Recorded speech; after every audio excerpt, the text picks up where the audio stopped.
Diabetasol buat orang tua. Umur 30-an bisa kena juga loh. Malu? Malu itu kalau anak istri nggak kurus karena diabetes. Diabetasol, Vita Digest Pro-nya bantu jaga kadar gula darah. Ayo, lawan diabetes.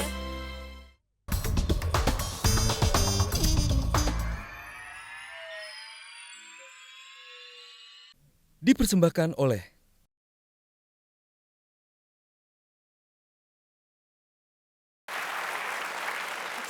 cerita Mbah Narji, cerita Pak Ujang, cerita Hajah Mimi, cerita Pak Tosan itu hanya gambaran dari banyaknya konflik agraria yang terjadi di Republik ini. Kita lihat informasi yang ini.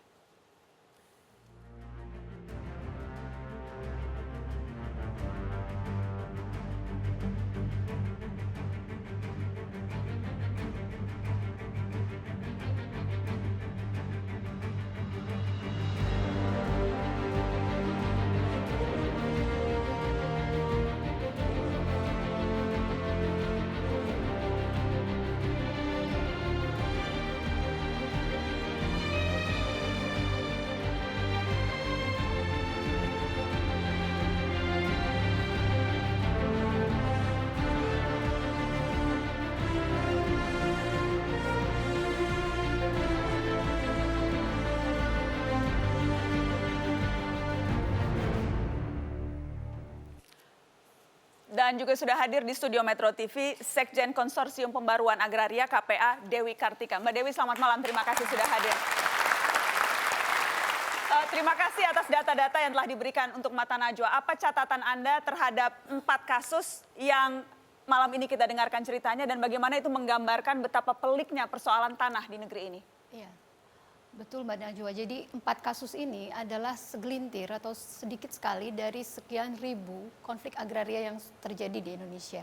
Tadi di catatan 2016 saja hanya 450 kasus konflik agraria. Kalau ditarik ke belakang sudah ada ribuan kasus konflik agraria yang hingga kini itu belum dituntaskan penyelesaiannya. Nah, kenapa? Karena kita melihat kebijakan agraria khususnya di sektor pertanahan itu lebih diprioritaskan untuk perusahaan. Pertanyaannya, kenapa konsesi, izin atau hak itu lebih banyak diprioritaskan pemerintah untuk perusahaan? Dari banyak kasus konflik agraria yang kita tangani, dari kajian-kajian dan analisis yang kita lakukan, justru ini erat kaitannya dengan kepentingan ekonomi. Ada perilaku koruptif dalam setiap konsesi izin yang dikeluarkan oleh pemerintah, khususnya untuk perusahaan skala besar. Karena ini memang ada perilaku koruptif tadi, kemudian ini menjadi legitimasi yang resmi, artinya izin menjadi resmi bagi perusahaan itu, meskipun dia berdiri di atas perampasan tanah yang sebenarnya sudah digarap oleh warga. Sudah menjadi sawah, kebunnya warga, sudah menjadi sekolah, fasum-fasosnya desa.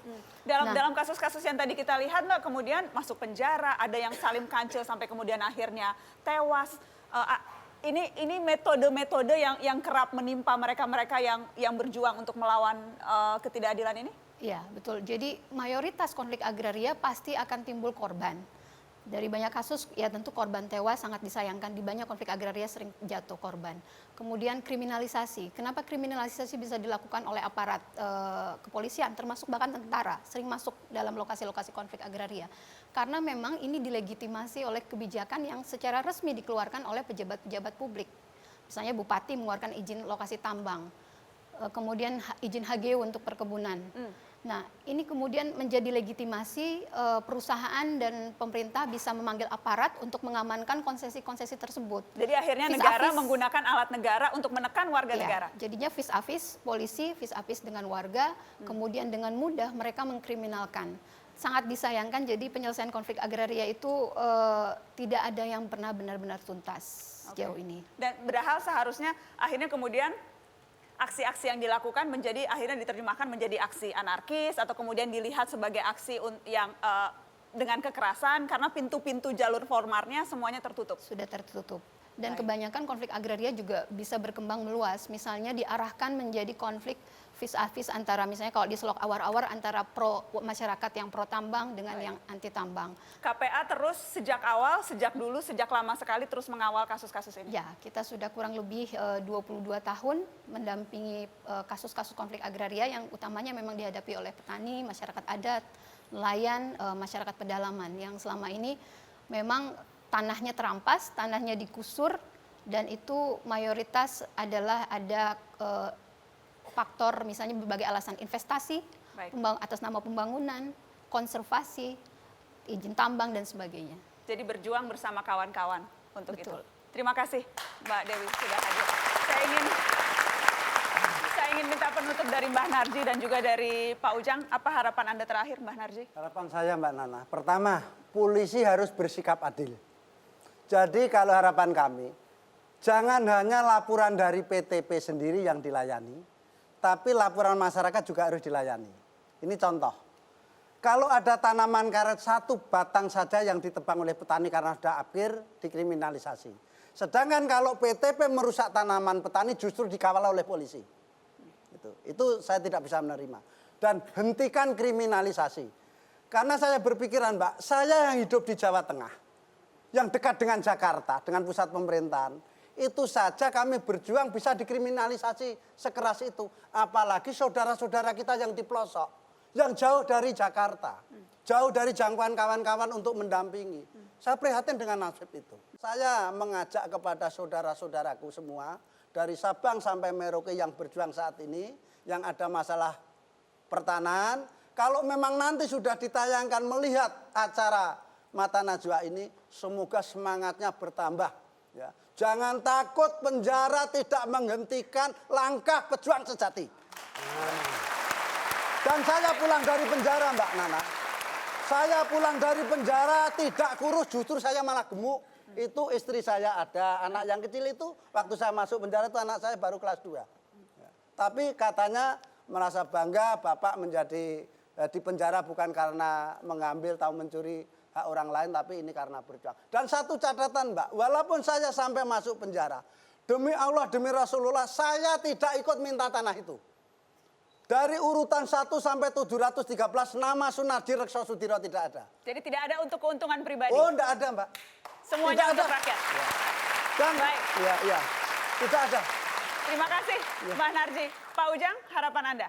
Jadi kami mohon kesediaan Bapak Presiden Jokowi, Presiden Republik Indonesia untuk membantu menyelesaikan permasalahan konflik lahan di UPT Arongo, Konawe Selatan, Sulawesi Tenggara, dan Republik Indonesia pada umumnya.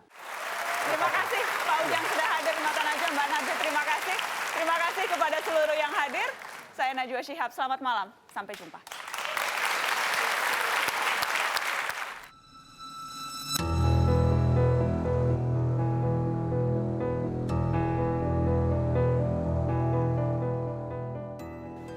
Di negeri ini ada ketimpangan serius penguasaan tanah.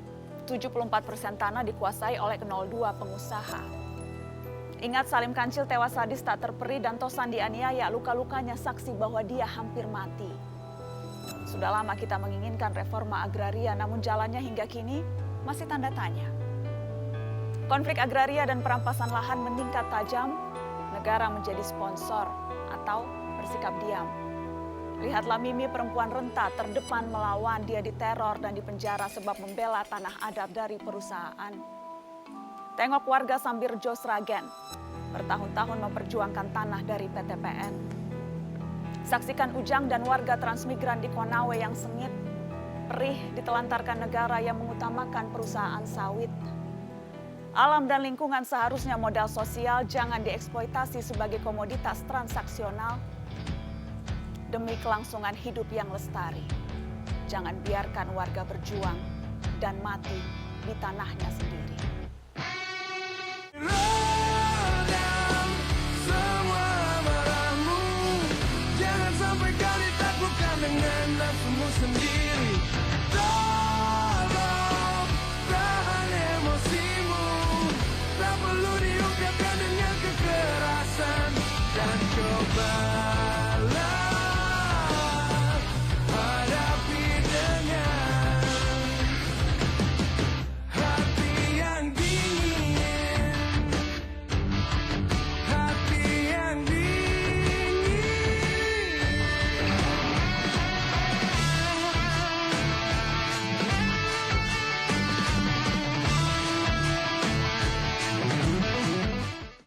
Dipersembahkan oleh